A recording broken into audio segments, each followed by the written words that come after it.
Boa noite, amada igreja. Sejam todos bem-vindos, meus irmãos. Deus abençoe vocês. Deus nos abençoe nessa noite. Irmãos, abram, por favor, as Sagradas Escrituras no Evangelho de Mateus, no capítulo de número 14, versículo 22.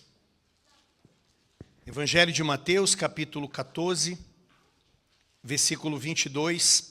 Hoje nós vamos meditar sobre Jesus andando por sobre as águas, sobre o mar. Então, acompanhe a leitura com muita atenção.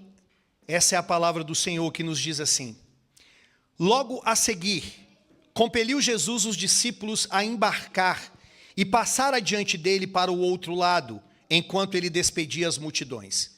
E despedidas as multidões, subiu ao monte a fim de orar sozinho. Em caindo a tarde, lá estava ele só. Entretanto, o barco já estava longe, a muitos estádios da terra, açoitado pelas ondas, porque o vento era contrário.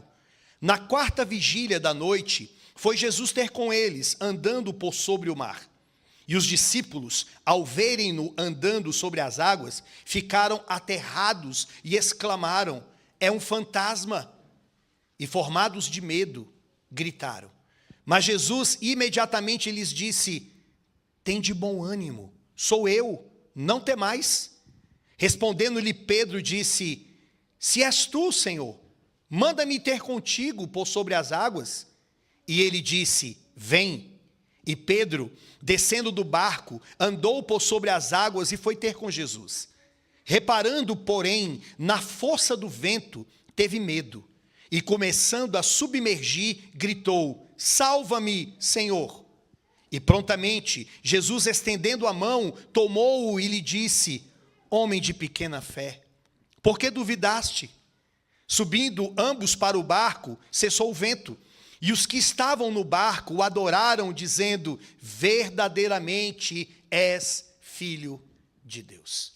Amém, meus irmãos? Essa é a leitura da palavra do nosso bondoso Deus. Vamos orar. Vamos pedir a Deus a graça da iluminação para nós entendermos a sua palavra. Querido Deus, Deus da palavra, nosso Deus, Criador dos céus e da terra, que não há impedimentos para o Senhor manifestar a sua glória, o seu poder, os milagres, os teus feitos, as tuas maravilhas. Deus amado, acabamos de ler uma passagem tão maravilhosa que enaltece o teu Filho, que traz glória a Ele, ao Senhor e ao teu Santo Espírito. Mas rogamos nesse momento, Deus, fale conosco, ajude-nos a compreendermos esta porção sagrada. Nós pedimos isso no nome do dono desta igreja, Jesus Cristo, nosso Senhor. Amém. Meus irmãos, nós estamos diante de um dos maiores milagres de Cristo nas Sagradas Escrituras. Um milagre que chama-nos a atenção. Na verdade, todo milagre faz isso e não tem explicação. É algo que aponta para o que Mateus vai falar no final, no versículo 33. Diante deste milagre, diz a palavra do Senhor que eles o adoraram, dizendo: verdadeiramente és filho de Deus. Na verdade, esse é o objetivo das Sagradas Escrituras. Não é colocar o milagre como um fim em si mesmo, e não é mostrar que o ministério de Jesus se resumia a fazer milagres, mas é mostrar que os milagres apontavam para a glória dele, para a divindade dele, para a obra que ele veio realizar. Então, meus irmãos, nós vamos meditar sobre esse milagre de Jesus andando por sobre as águas, e nós vamos vê-lo em 4 pontos, ou 4 lições que nós vamos extrair daqui. A primeira é que Jesus, ele ora por nós. A segunda é que Jesus, ele vem até nós. A terceira é que Jesus, ele estende as suas mãos para nós. E a quarta é que Jesus, ele deve ser adorado por nós. Isso está aqui nesse texto que nós vamos ver. Então, em primeiro lugar, Jesus, ele ora por nós. Nós podemos perceber isso. Vejam que o texto bíblico, ele começa no versículo de número 22 da seguinte maneira. Olhe para o verso 22. Logo a seguir, ao milagre que já tinha acontecido, que é o milagre da multiplicação de pães e peixes. O nosso Senhor Jesus Cristo, ele fez algo extraordinário. Com apenas 5 pães e 2 peixinhos, ele multiplicou e alimentou cerca de 15 mil pessoas.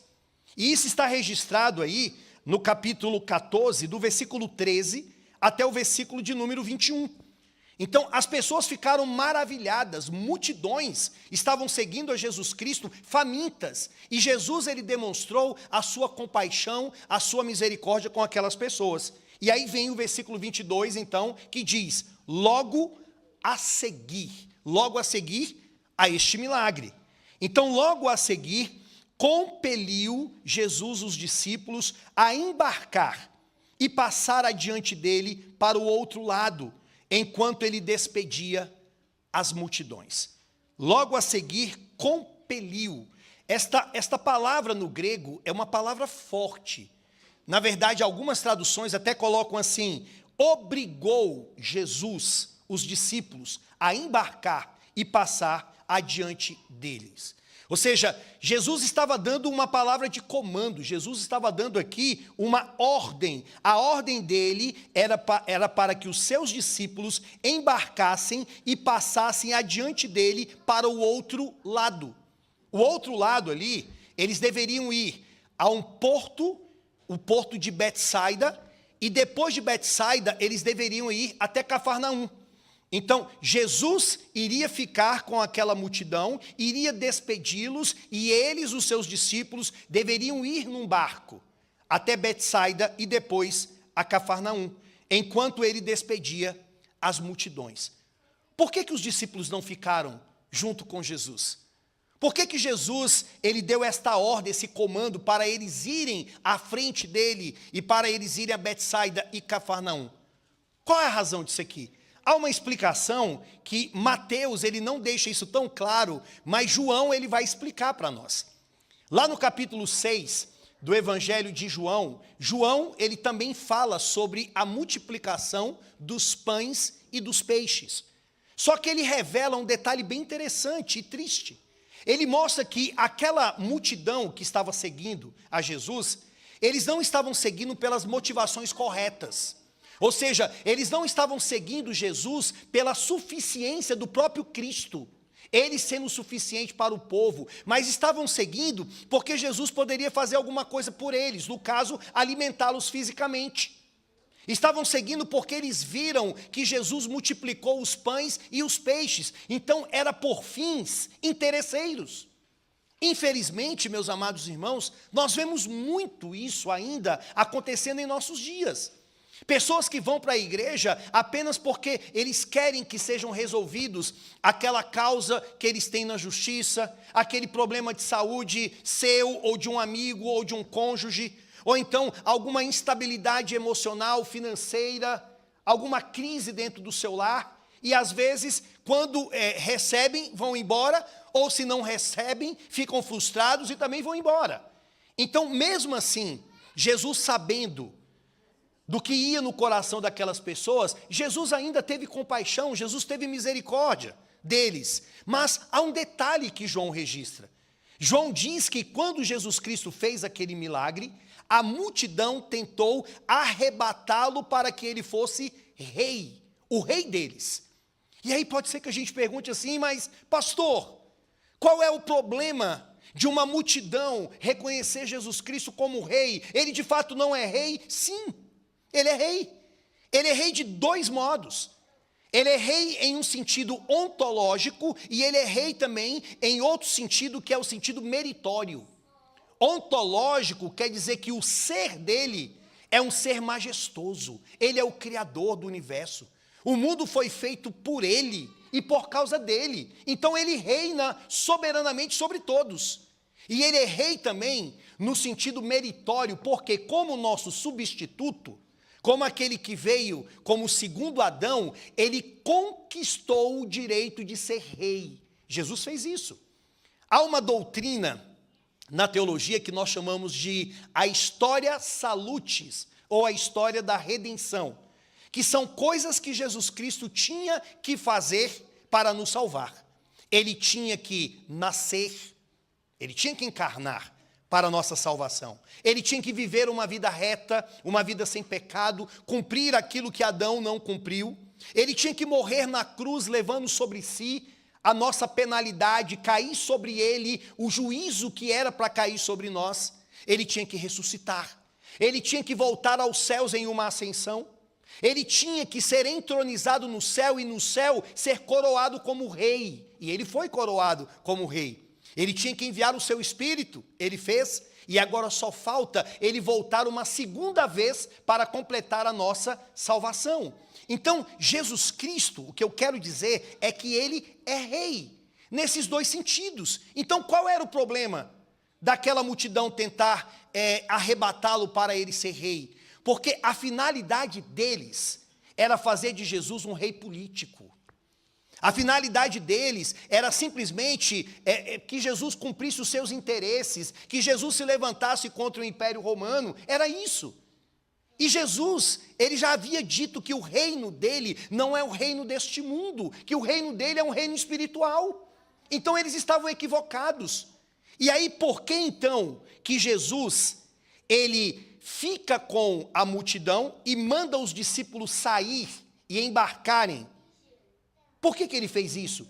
Porque Jesus Cristo estava protegendo os seus discípulos de serem persuadidos por aquela ideia equivocada daquela multidão. Ele sabia que eles tinham uma ideia equivocada e Jesus então disse, olha, eu vou ficar aqui, eu vou despedir as multidões e vocês vão seguir adiante. Então vejam a proteção de Cristo aos seus discípulos. Agora olhem para o versículo de número 23, que diz, e despedidas as multidões, subiu ao monte, a fim de orar sozinho. E diz o texto, em caindo a tarde, lá estava ele só. Ou seja, Jesus passou horas e horas e horas orando, clamando, falando com o Senhor. O texto diz que, em caindo a tarde, lá estava ele só, orando. Meus irmãos, isso é maravilhoso, nós sabermos que Jesus orava, Jesus clamava, Jesus buscava o Pai. Sendo ele Deus, que de fato ele é Deus, ele é plenamente Deus, ele não tem necessidade de orar. Ele não tem necessidade de buscar a intercessão de ninguém. Ele não depende de ninguém, não depende de nada. Ele é suficiente. Mas ele também é homem.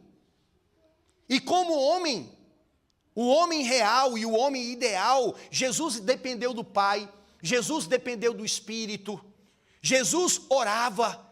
Quantas vezes, meus irmãos, nós vemos registros, nós temos registros, na verdade, de Jesus orando. Jesus orou no seu batismo, Jesus orou quando foi para eleger os discípulos, os apóstolos.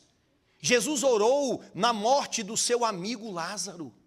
Jesus orou, meus amados irmãos, quando ele estava no Getsêmani. Lucas, que é um dos que registra Jesus estando ali no Getsêmani, ele fala que a oração de Jesus Cristo foi tão intensa que ele suou sangue.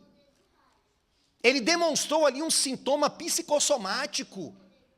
Saiu ali sangue dos seus poros, meus amados irmãos, de tão intenso que foi aquela oração. Ele orou também na cruz, quando a ira do Pai estava caindo sobre ele. Jesus orou, por exemplo, pelos discípulos. Uma das passagens mais, assim, que me chama a atenção nas Escrituras é João 17.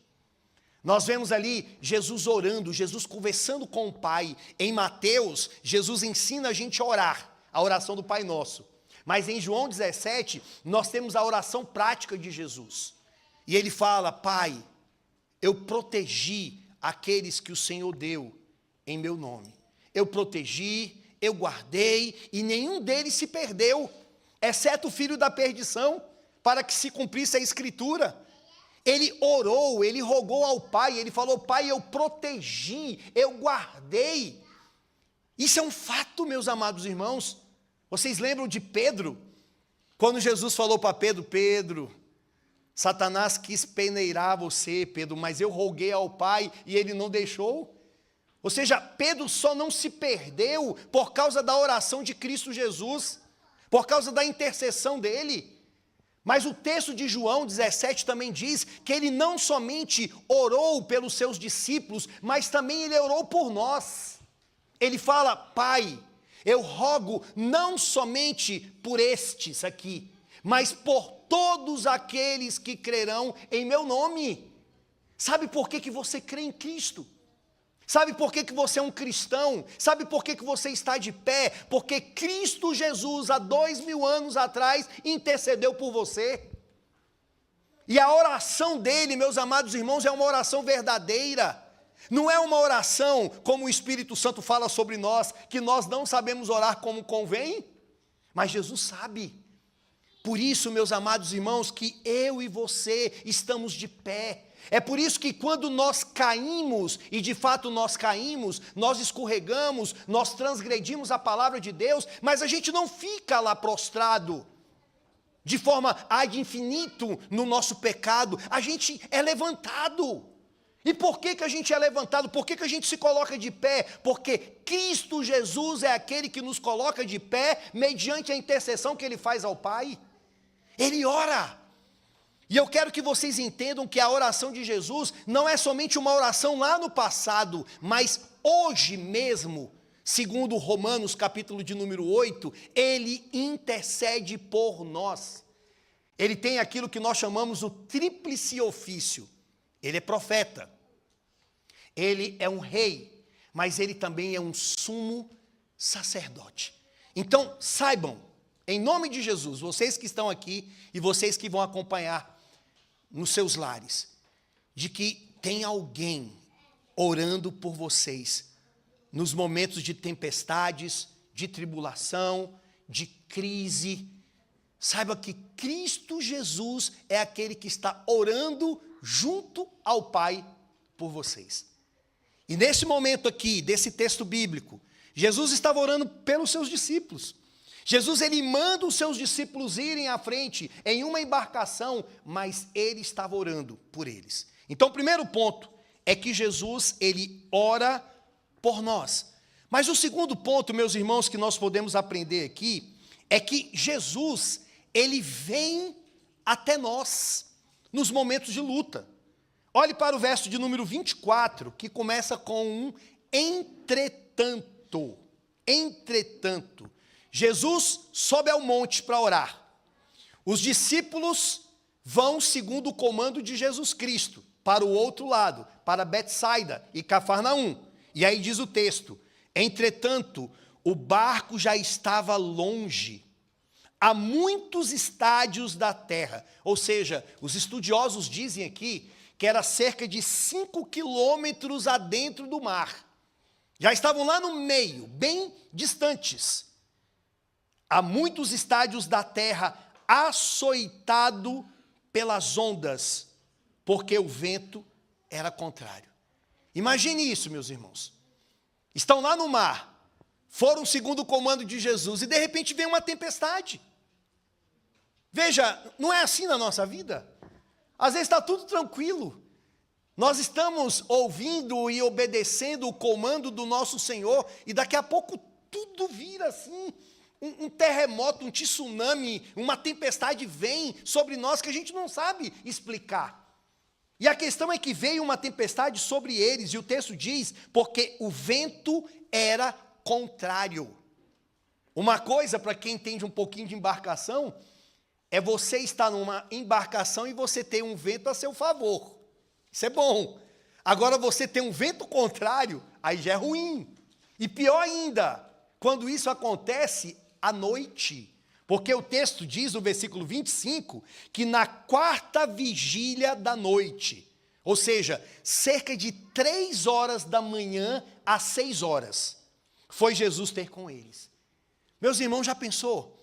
Uma coisa é uma tempestade vir, um vento contrário vir sobre a embarcação durante o dia. Você tem uma visibilidade, ainda que é difícil você conter aquilo. Agora, outra coisa, bem pior, é algo acontecer às 3 horas da manhã. uma tempestade, e você não sabe o que você fazer, você não consegue ver as coisas direito. Mas diz o texto, no versículo 25, que na quarta vigília da noite, foi Jesus ter com eles, andando por sobre o mar. Que milagre! Que coisa maravilhosa, meus irmãos. Certamente isso aqui aponta para a divindade de Cristo. O Cristo que acalma a tempestade.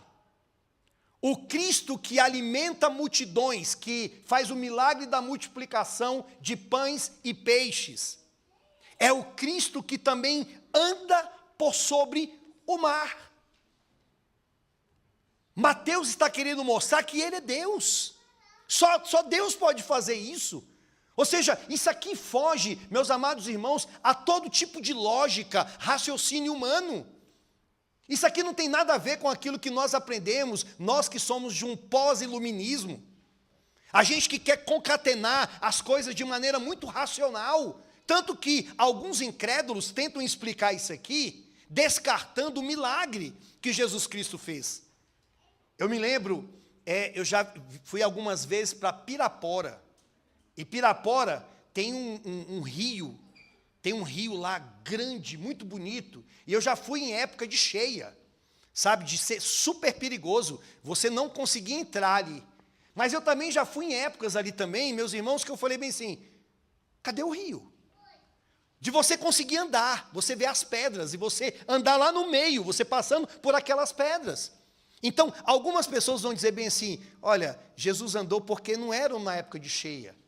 Ou então, Jesus conhecia onde é que tinha umas pedrinhas, e ele foi passando por aquelas pedras. Não, meu irmão, não é isso.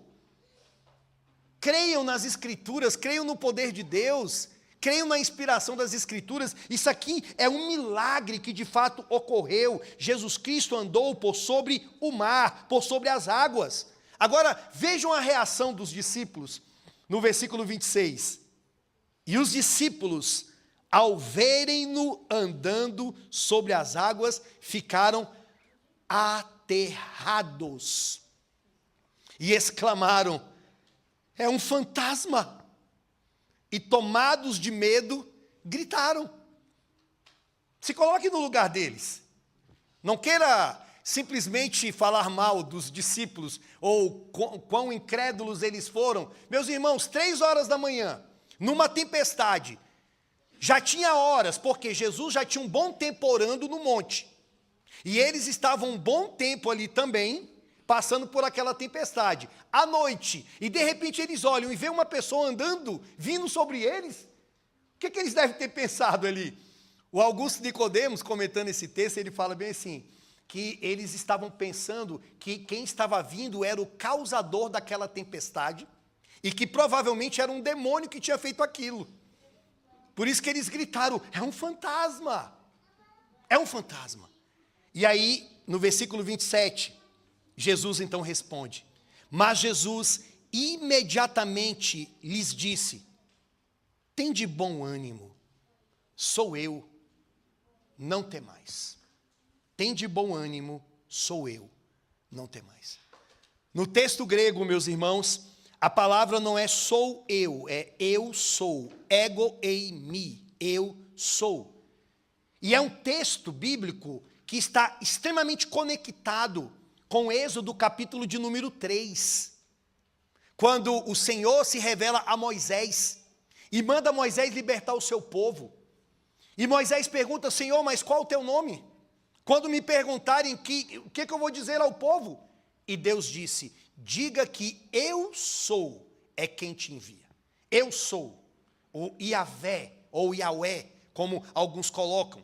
Então, vejam que Jesus aqui, ele está se identificando como sendo o próprio Deus. Porque só Deus pode andar por sobre as águas. Ele está mostrando que, assim como Deus abriu o mar lá no Antigo Testamento, o próprio Deus, encarnado, Cristo Jesus, anda por sobre as águas. Assim como Deus alimentou uma multidão lá no Antigo Testamento através do maná, Jesus Cristo também alimentou uma multidão e multiplicou pães e peixes, mas Ele próprio é o pão da vida que desceu do céu. Então, Jesus está dizendo aqui para nós, como ele disse para os seus discípulos naquela época, em meio à tempestade, tende bom ânimo. Sou eu, não temais. Meus irmãos, eu quero que vocês observem uma coisa que chama-nos a nossa atenção aqui. Jesus não foi na hora que os discípulos queriam que ele fosse. Jesus não apareceu na hora da agenda dos discípulos. Se vocês olharem outros evangelhos que estão falando também dessa mesma passagem, por exemplo, Marcos, diz que Jesus subiu para o monte, Jesus passou um tempo lá no monte, e de lá ele viu os seus discípulos. Então Jesus estava vendo tudo o que estava acontecendo, e na hora que ele quis, ele então desceu do monte, e aquilo ali demora, e aí ele pega e entra no mar e começa a andar e vai indo. Ou seja, o que a gente aprende com isso, meus irmãos? As tempestades virão, as lutas virão, mas o escape, mas o sairmos daquilo ali, vai acontecer na hora de Deus e não na nossa hora. Por isso que em 1 Coríntios, capítulo de número 10, versículo 13, o texto bíblico diz que não sobreveio sobre vós tentação que não fosse humana. Ou seja, Deus não vai mandar uma tentação que você não consiga suportá-la. Deus não vai mandar uma provação que você não consiga suportá-la.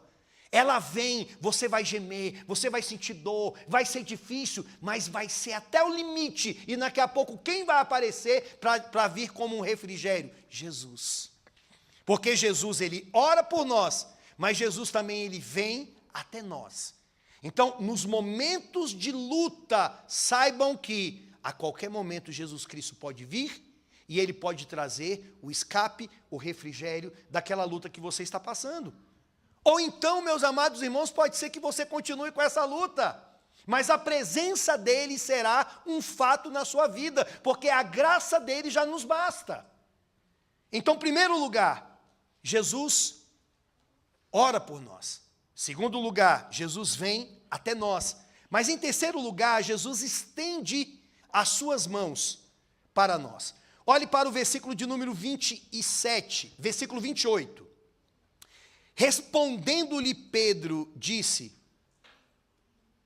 se és tu, Senhor, manda-me ter contigo por sobre as águas. Quando ele fala se és tu, ele não estava duvidando. Sendo tu, Senhor, manda-me andar por sobre as águas. E diz o versículo de número 29, e ele disse: vem. E Pedro, descendo do barco, andou por sobre as águas e foi ter com Jesus. Reparando, porém, versículo 30, na força do vento, teve medo, e começando a submergir, gritou: salva-me, Senhor. Vejam que nós temos aqui uma atitude de fé, uma atitude de que a gente deve elogiar Pedro por aquilo que ele fez. Ele foi, e Pedro é sempre destacado nas Escrituras, não é verdade? Não é à toa que o texto que nós fizemos a leitura hoje, de Mateus 16, todos esses milagres vai culminar com uma fala de Pedro lá na frente, quando Pedro vai dizer: Senhor, só tu tens a palavra da vida eterna.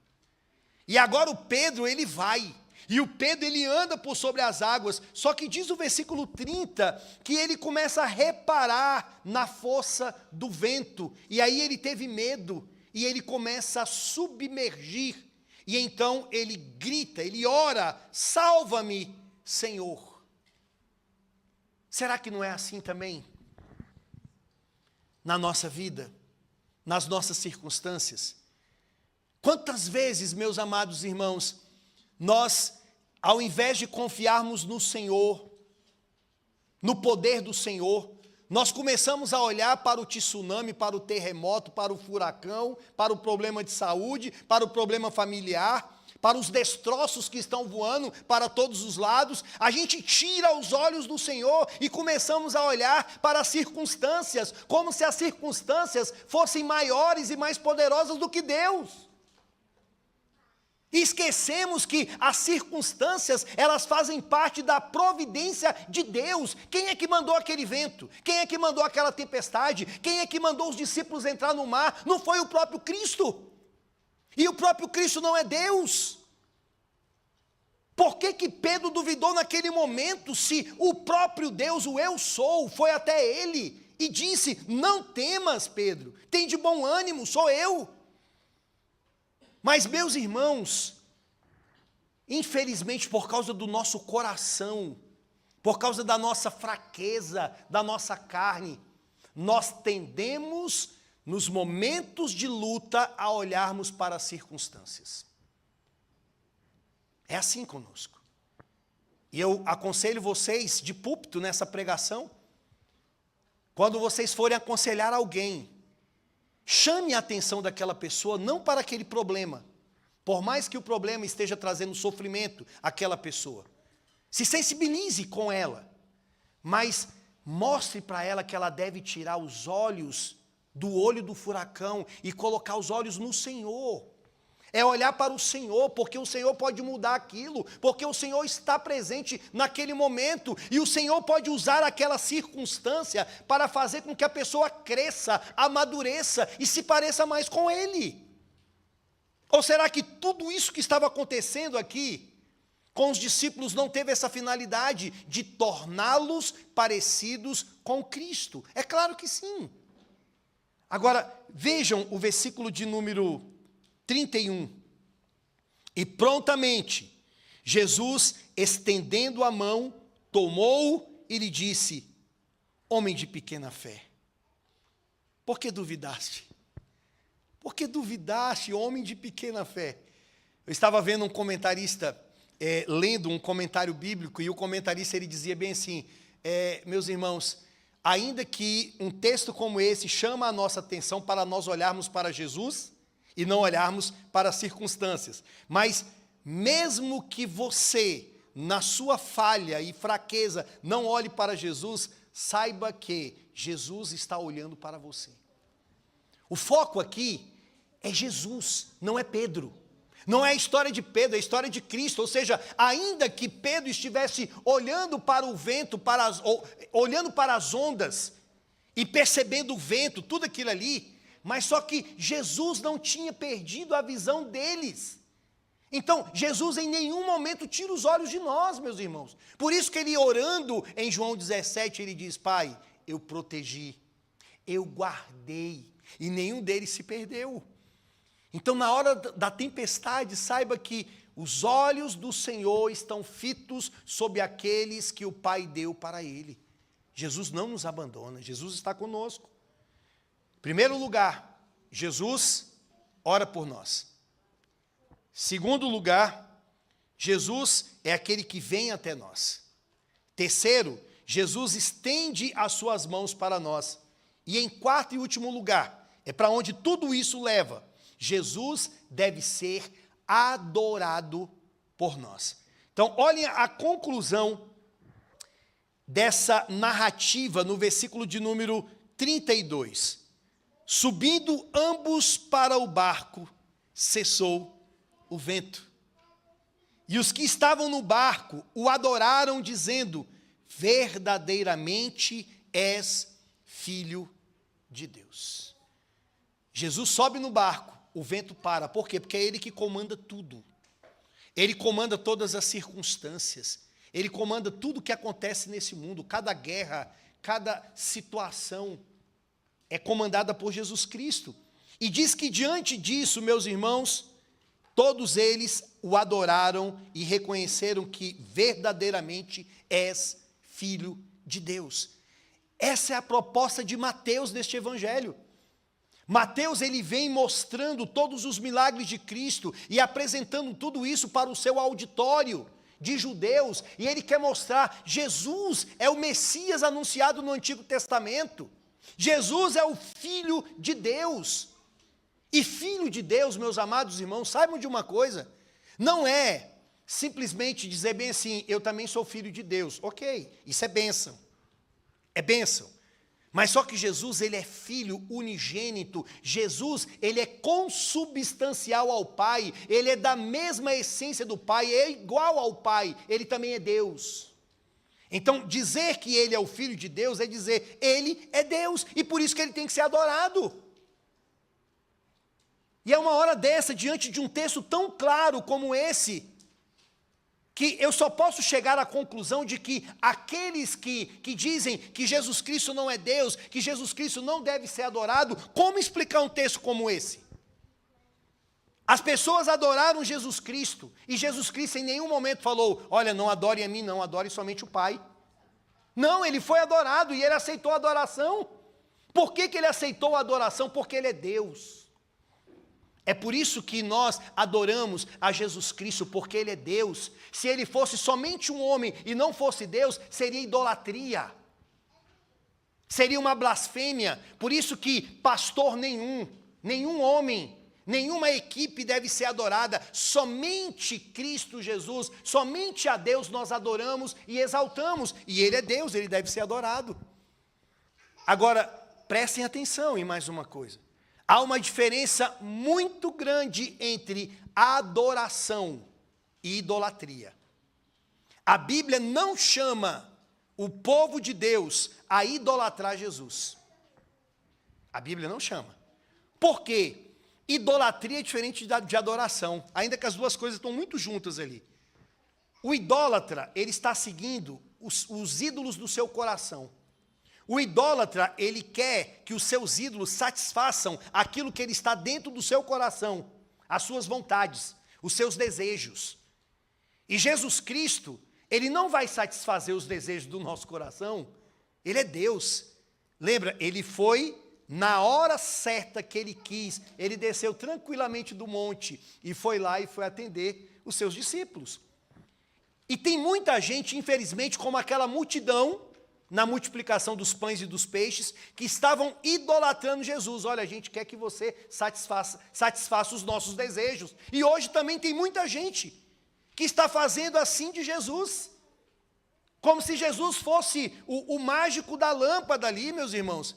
Que você massageia aquela lâmpada, agora eu quero isso, eu quero isso, quero isso. Não, meu irmão, não é assim. Não é desse jeito. É Jesus que dita as normas.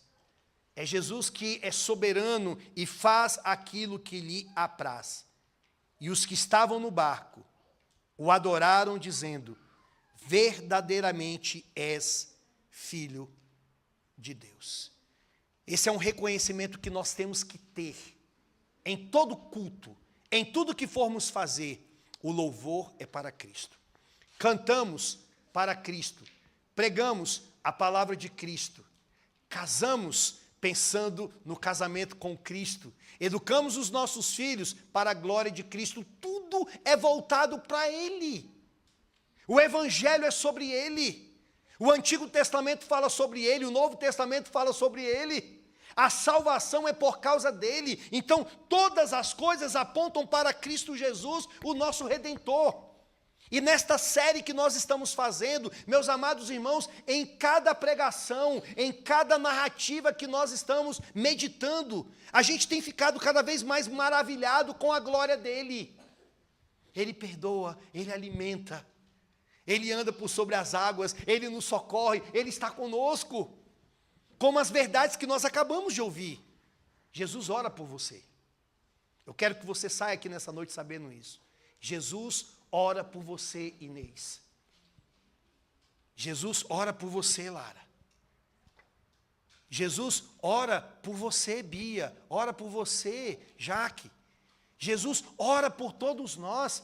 Jesus vem até nós no momento de tristeza, de tribulação. Saiba que a presença dEle é real na tua vida, nonato. Nos momentos que você tem tanto pedido e clamado, implorado, Senhor, faz isso, Senhor Deus, trabalha na vida dos meus, e Jesus está contigo, meu irmão. Jesus é aquele que estende as mãos para nós, Ju, nos momentos mais difíceis da tua vida. Nas noites sombrias, emocionais e tantas coisas que todos nós passamos, mas naquela particularidade da sua vida, Jesus, Ele está ali, e Ele pega nas tuas mãos e te coloca de pé. E em tudo isso, meus amados irmãos, em cada circunstância da nossa vida, o que nós devemos fazer? Adorar a esse Jesus. É para isso que nós fomos criados, para o louvor e glória do nosso bondoso Deus. Amém, meus irmãos? Amém. Glória a Jesus Cristo. Glória a Jesus Cristo, o nosso Redentor. É por causa dele que nós vamos viver a vida eterna.